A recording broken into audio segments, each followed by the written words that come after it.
And what's up? What's up? Welcome in Friday edition of GC Live. Rolling right along a little bit early, 1 o'clocker.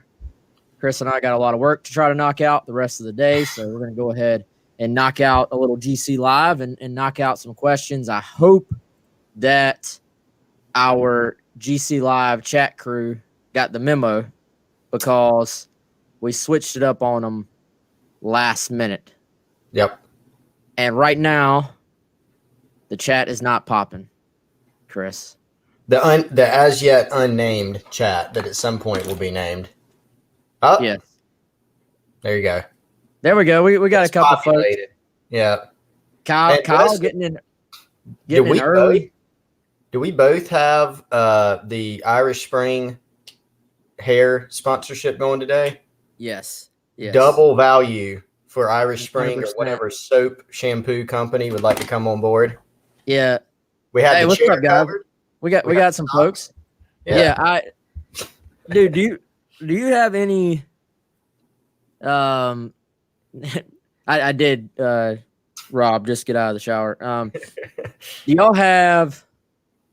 you have any like sponsors that you would just love to have? Just even if they didn't pay you a dime, just maybe to get some free shiz. Just like, because for me, if Body Armor were to sponsor, which they never will, they're like a national company. I think they're owned by Coke, but I drink this stuff all the time. So if they literally all they would have to do was just send me 30 Body Armors a month. So my one per day. Yeah. And I'd talk about them, and I'd be like Nick Saban and just sit it, right there. Right. There you go. That's a good plan. I mean, I wouldn't tell them that was all it would take. Yeah, that's true. You could just have that in your mind. I'm with you. I would also take a case of Body Armor. So you know what? Let's make it 60. If anybody has any Body Armor connections, please. Let's do this. Let's do it. Body Armor over Gatorade. Big time. Body Armor Peach Mango Light. That's a good one. That's a really the one. Good one. And if y'all can't tell already, we haven't planned anything for the show today. We literally are hopping on here to talk to y'all, to hang out, talk a little bit of ball. And if you have any questions, we'll talk about it. Probably will be the shortest show of the year, I think, because, man, like we talked about earlier this week, the game is like the least of anyone's discussion right now. Yeah. So, and we may, I believe, Chris, we can say have an update on Gamecock Central at some point today, potentially, on some things we're hearing. What would you say? Big picture about the program, the latest. If you ever notice, whenever we don't know what to call something, we call it the latest. Yeah. The latest on whatever. The latest on, or what we're hearing is our other big go-to. And somebody asked about my cup. I don't, it's not a Clemson cup. That's a pink C. I don't know where I inherited this cup from. I think it's from my friend Sarah. I think she left it here. Who's also my neighbor down the road. And I have no idea what it's not a Clover C. Clover is my high school's rival, but I have no idea where I got I have cups that I just have random cups. I don't know. But all right, let's talk about the game a little bit. We've sort of just, I would say, hit on most of the points. But Chris, where's your head at on this game as we sort of go into, one day away, almost 24 hours away? Yeah, so I mean, we've been discussing all week how the more you dive into these matchups, the more that it's a difficult proposition for South Carolina because of where they're at as a program. And it's mainly tied to, South Carolina, we think, can have put forth a better offensive performance than we've seen the past couple weeks in terms of scoring points and moving the football. But at the end of the day, here's what we know. Ole Miss can score points in bunches. Their lowest point total of the year was 21 against Arkansas. Even in losses, they put up a bunch of points. And And we know that South Carolina hasn't stopped anybody the past couple weeks. A&M's a good football team. LSU's not really good. They stop either of them. I mean, they just didn't do it. I mean, LSU didn't punt. Did A&M punt? Maybe at some point. Don't even remember. They scored a bunch of points. They pretty much did what they wanted. And so Ole Miss has done that to people this year too. So despite their defense not being up to par, they can outscore South Carolina, if it's a shootout situation. So to go down there and win and score, I mean, call it like it is, score an upset for South Carolina. They're on the road against Ole Miss looking to score an upset. In order to do that, they're going to have to play much, much better than they have the past couple weeks, and they're going to have to clean up some things that they've shown no signs of cleaning up the past couple weeks. So, all right. We do have a little bit of news. Hold on, y'all. I'm getting text about this. Y'all give me 1 second. So, Mike Uva _Uva. I love the accent. Has put it out there that Collin Hill will start on Saturday. I was also just told the same thing, that Collin Hill is expected to start. So I was going to sort of say I'm guessing Collin Hill will start, but Uva went all the way in with it and says that Collin Hill has been informed that he will start. So as we talked about earlier in the week, I thought this was headed towards Ryan Hilinski getting a chance. As the week has gone on, it has looked more and more like Collin Hill would probably be the starter. Now it definitely appears like that's the case. He went through the sort of final walkthrough stuff towards the end of the week. I heard he was with the ones on Thursday during walkthrough, and then the news sort of trickling out today that he's probably going to be the starter on Saturday. So a little bit of a surprise, I think, based on where we thought things were at the beginning of the week. I have, from what I was told, there was an opportunity there, and then Hill just practiced better this week, and they went with the guy that, again, practiced better. So your thoughts on Hill more than likely being the starter? When they talk so much about making or not making a change, but opening up the competition, and talk so much about a spark, that seemed to indicate that something was going to change. Ryan Hilinski getting the starting nod, Luke Doty playing more, not starting, but playing more, or both of those options at the same time. And it did sort of appear that way. But then with the way they handled it, to where they were going to split reps between Hill and Hilinski throughout the week, was it a true competition?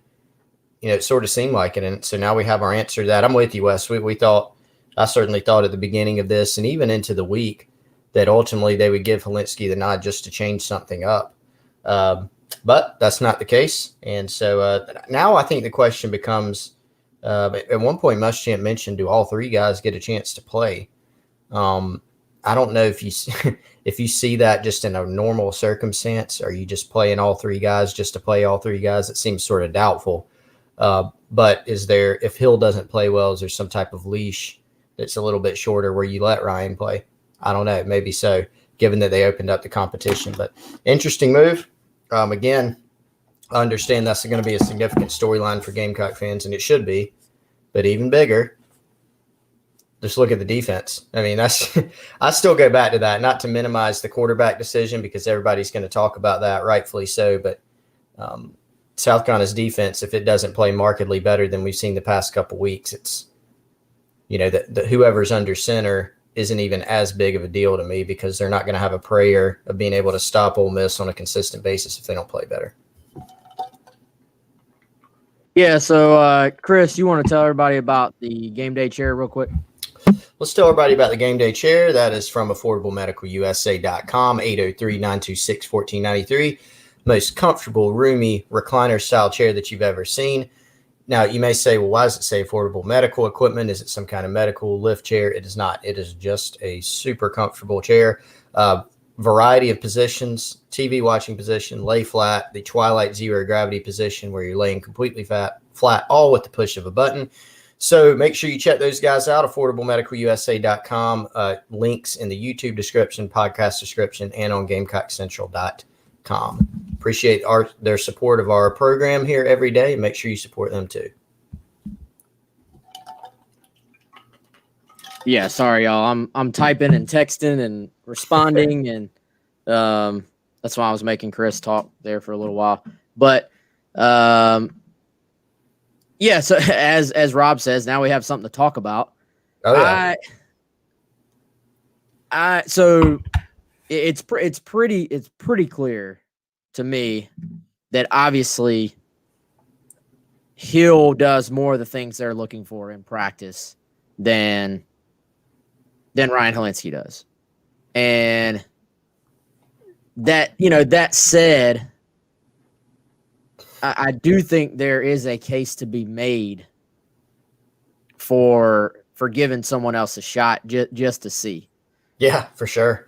Just to see what happens. And I do think that some people have some amnesia about the way the offense looked towards the end of last year. And, there's a little bit of sort of Helinski gets the benefit of the doubt and Collin Hill does not with the fan base. Right. With a portion of the fan base. I shouldn't completely generalize. I hate when people completely generalize stuff, so I will try not to do it as well. But it's almost like it's been erased from people's memory how the season ended last year and the offensive play down the stretch. So, I think the thought process there being South Carolina as a staff has always sort of been one that says, hey, whoever practices better, plays better, or gets to play, I should say. But, the people, I can't say you're wrong if you say, well, we'll just give Helinski a shot out there and see what happens with the entire sort of, because the end of a game when was it 41-0 at that point? 48, 41, whatever it was. The end of a game when you're down by 40 plus points, we'll say it like that accurately, does not count as getting a shot by any means. So, nor Wes, sorry to interrupt you, but nor did a 5-pass sample size mean that, a lot of people, well, Helinski looks so much better. Well, yeah, that's crap. I mean, and one of his passes was very nearly picked off, should have been. Now, that doesn't mean he couldn't do it either, right? But we're just saying, don't make too much of that into the game situation, So, yeah, proceed. I'm sorry. Just wanted to throw that in there. No, I don't even know where I was going. I'm making it up as I go. But the fact is there's obviously some pressure on Hill this week. Obviously, the fan base has spoken. I'll tell you that. They want to see somebody different. Oh yeah. But man, they were anti-Hill from the second quarter of the season. And I don't mean the second quarter as in of the season. I mean the literal right. Quarter number 2 of game number 1. Yep. So I don't know, man. It's going to be I thought they may, and obviously they didn't announce a starter yet. So, but I thought they would maybe even hold it to Saturday internally for this very reason. Because I don't even have to look at Twitter. I don't even have to look at our message boards right now. I can feel the heat. I'm sure they are on fire. It's probably started by breaking down film. Our buddy Rob right here. He's going off. But and Rob says they're anti-Hill because he's not very good. You can't know that one quarter into the season. I mean, I was watching Twitter as the season started. And, we brought in this guy to replace Helinski. Three drives into the year. Rob, he made throws down the field against Texas A&M. They were dropped. So here's the problem. Here's the problem is Kyle has already cracked open the bourbon at 1:15. That's a problem. I don't know if that's a problem. Or he's gonna have a problem potentially. 5 o'clock somewhere, buddy. But so here's the real problem. It's not. I'm trying to say this without just literally throwing everybody under the bus. It's not that quarterback is not a problem, because quarterback play has been a problem. But there's a lot of problems right now. There's problems at a lot of positions. You said it. So what could fix that right now? No. What can fix that for tomorrow? Probably nothing. Now, the only thing that can potentially fix that is that there are going to be people wide open in against this Ole Miss defense, because the York Cougars offense, where I went to high school, could probably put up 14 points against Ole Miss's defense, and the running game will be there. So Kevin Harris, if you want, I don't know if there's an over-under on Kevin Harris rushing yards for tomorrow in Vegas, but it's not high enough, whatever the number is, because Kevin Harris will have a day. But the entire offense right now, not good enough top to bottom. It's not. I mean, and so there's been a lot made about, I think a big issue is not, the lack of mobility at quarterback is hurt, because Collin Hill, I think my bigger, if I was coming at it from a Gamecock fan perspective, I think the bigger gripe, and this is just me personally, rather than even not hitting, not pushing the ball downfield enough or not seeing an open guy, would be running into sacks and taking sacks. And that wasn't as much an issue against A&M as it was LSU, where I put probably, I don't remember whether 4 sacks in that game, probably 3 of them, on Collin holding the ball too long or running into a sack. And so that was a big issue, the lack of mobility that can hurt you at the quarterback position, particularly if you don't have a dynamic, receiving core, which they don't. But that's obviously a huge issue. The lack of dynamic playmakers at the receiver position has really hurt this team. And whether it's Hilinski, you put Ryan Hilinski in there, it's still going to be an issue. I mean, it is. Could he play better? Maybe so. And I would be curious to see what that would look like. Could, if you talk about a spark, now they're basically, they're putting out the same guys that have been out there. So we've talked all week about making, creating some kind of spark for this team.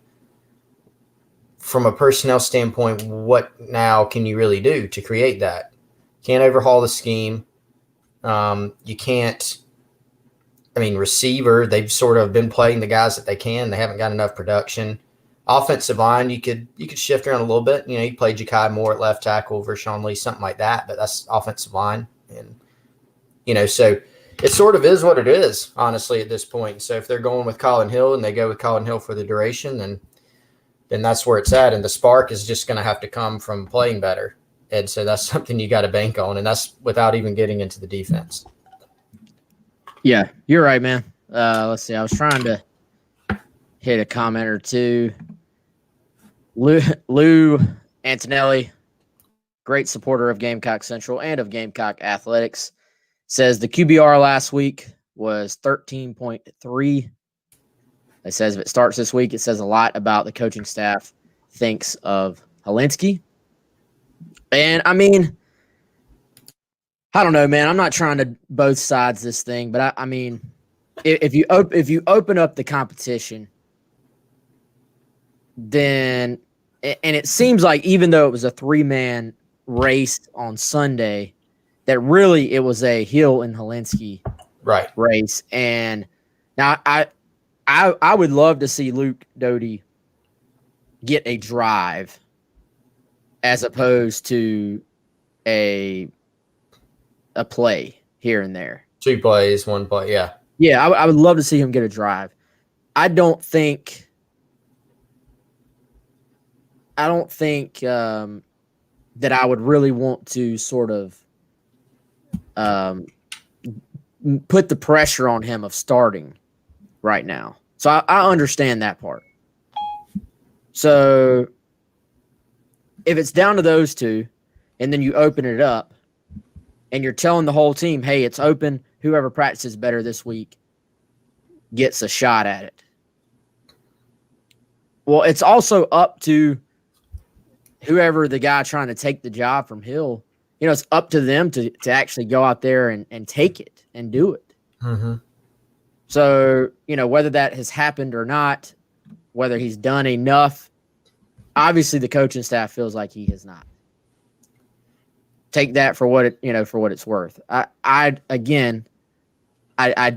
think I'm 100% on board with the idea of give him a shot. Now, if you're going to open it up and the players see what's happening in practice, we don't. Players see it, coaches see it, and to me, if you wanted to give Helinski an actual shot, you maybe just had to say, hey, we're going to give somebody else a shot. Like we're going to give Helinski a shot and just put it like that. If you open it up and then Hill performs better, then you've sort of lied to the team if you then still give it to him. And Jim, I don't know. We do see the comments, but we've already talked about Hill being the starter. Sorry, go ahead, Chris. Yeah, I was going to address that, Jim. We've been talking about that for 10 minutes or so. But yeah, so that's what we're in the midst of talking about. I know sometimes people join late, so I'm with you. So you would have had to say our team needs a spark. We're going to let Ryan have a go with it, or even just say we're opening it up, and then on Monday, Sunday, whatever, when you're going into practice, then you just start giving Ryan the reps at one, and just go with it that way.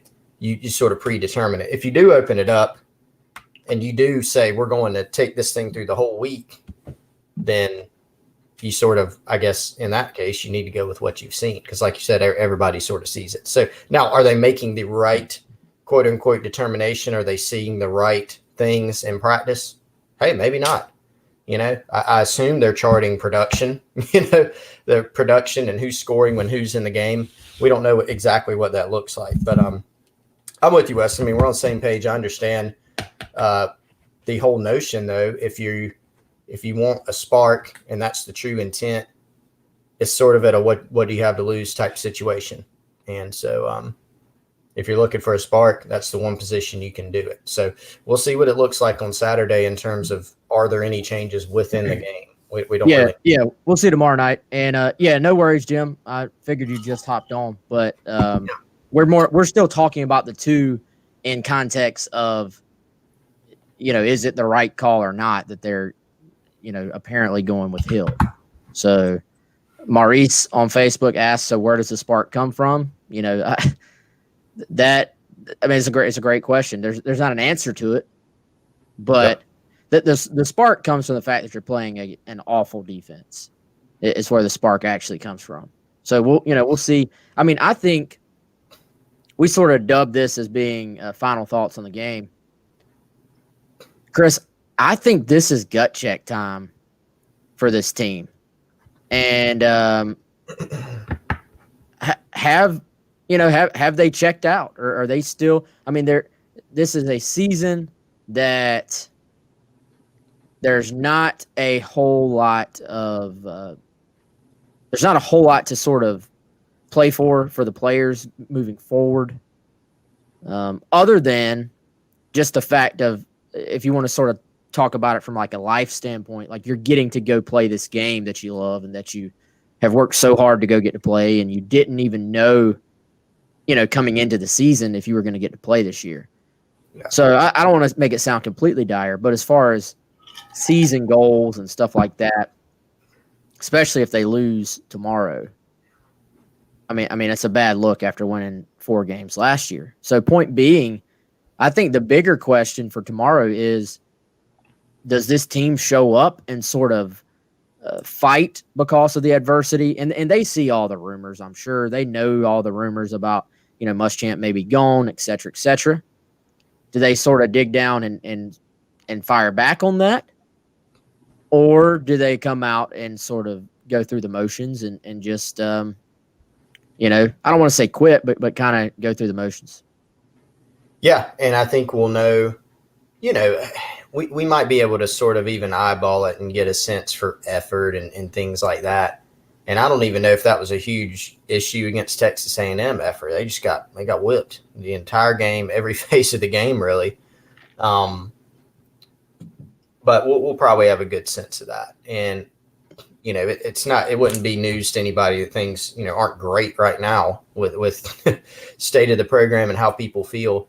And so we'll see if they go out there. Look, we'll know if the team is checked out or whatever it may be, however you want to classify it. I think we'll know pretty quickly, tomorrow during the game.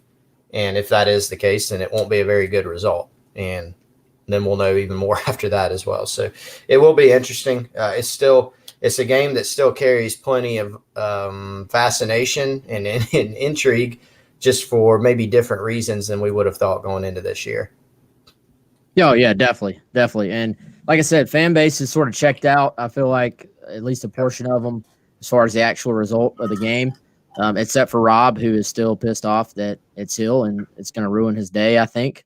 But we'll see, man.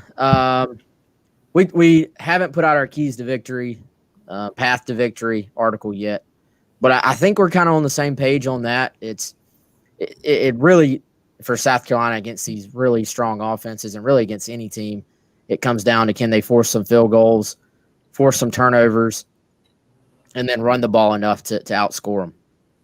Yeah, that's the biggest thing. I mean, Ole Miss is going to move the ball. Ole Miss is going to score some points. It'd be the biggest surprise of the season now that we're here with South Carolina unable to stop anybody the past couple games. If they go in and Ole Miss just doesn't go in there and put up some points and move the football. So it's about trying to force some field goals. Then offensively, it's about taking advantage of your opportunities.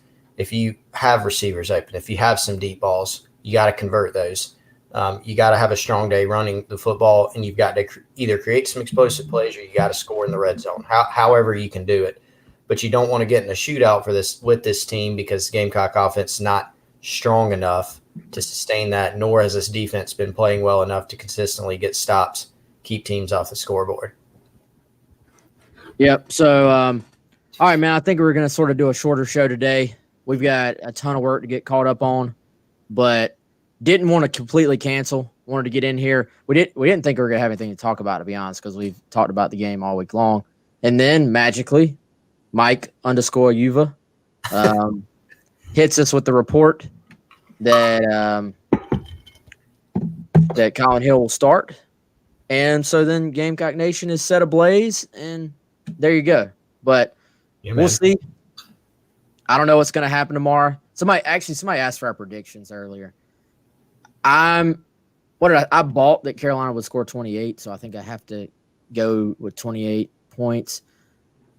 I'm going to say 44-28 Ole Miss as my score. Okay. You want to give a score?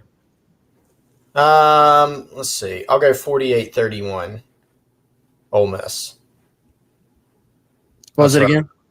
48-31 Ole Miss is what I'm going to go with right now. I dig it. I got you. I don't think anybody's really picking South Carolina in this game because they haven't been given much of a reason to do so. Yeah, no doubt about it. Let's tell them about Dead Soxy before we get out of here, right? Yeah. Oh, yeah. Yeah, so Dead Soxy, one of our newer sponsors here on the show. Awesome socks. No Shows Boardroom, which is their dress socks. DEADSOXY.com. Head there. Patented technology to prevent both your crew and no-show socks from sliding down. You can be assured you won't have to lose the battle with that dreaded sock slippage. Lots of different styles, both in the boardroom and in the no-show socks. So go to deadsoxy.com. Enter the promo code COCKY at checkout for 30% off your entire order. Again, that's Dead Soxy, DEADSOXY. As always, stay Soxy. Appreciate their support. Make sure you check those guys out. All right, man. So that'll do it. Come on over to GamecockCentral.com. Come hang out with us. I promise you it'll be an interesting next week or so, I believe. We'll have plenty of stuff. And Chris actually will have we should have an update here soon just based on some things that we're hearing. If you want to check that out, come on over, GamecockCentral.com. Use code Central60 to get 60 days free of all of our Gamecock Central coverage. So for Chris, I'm Wes. Appreciate the time. Appreciate y'all. And we'll see you on Monday in what should be a very interesting show after what will be a very interesting weekend. So we will see you then.